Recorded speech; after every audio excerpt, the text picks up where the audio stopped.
Provincetown, Massachusetts, at the very end of Cape Cod. This is the main thoroughfare. It's called Commercial Street, high intensity use. It is right by the Provincetown Harbor, which is connected to Cape Cod Bay, and there's shellfish resources in the harbor, and there are swimming beaches here also. But our primary concern is the food production, which comes from the shellfish.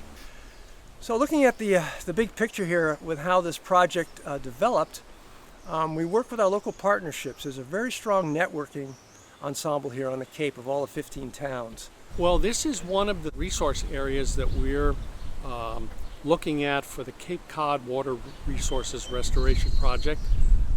This is basically attempting to address stormwater runoff and reducing the amount of bacteria that gets into the shellfish beds.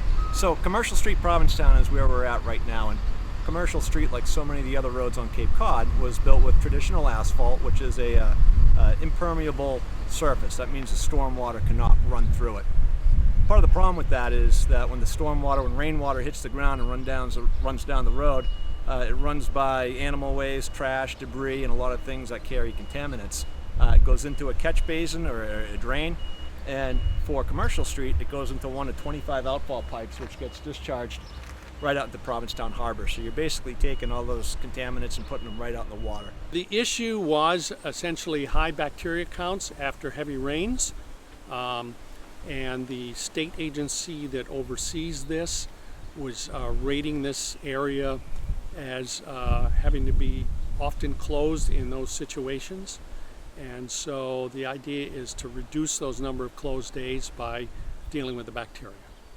So the solution we came up with was to put in porous asphalt. And really what porous asphalt is, it's kind of like regular asphalt. So if you thought of regular asphalt and you pictured it, you took a room and you filled it with basketballs, and then you put tennis balls in the voids and then marbles in the voids, and then you take liquid asphalt, it's the glue that holds it all together. That's regular asphalt. You take out the marbles and the tennis balls, well, that's what porous asphalt is. It's just a larger aggregate with larger voids, and it allows the water to go right through it.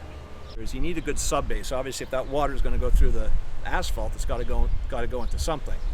Provincetown basically sits on a sandbar, so when you have the subbase underneath it that is very permeable, it's a great complement to the surface course of the porous asphalt. These types of practices that we're implementing will reduce the bacteria that has been previously discharged directly into the harbor, now goes through a filtration process, of which this is the porous pavement, which is very unique.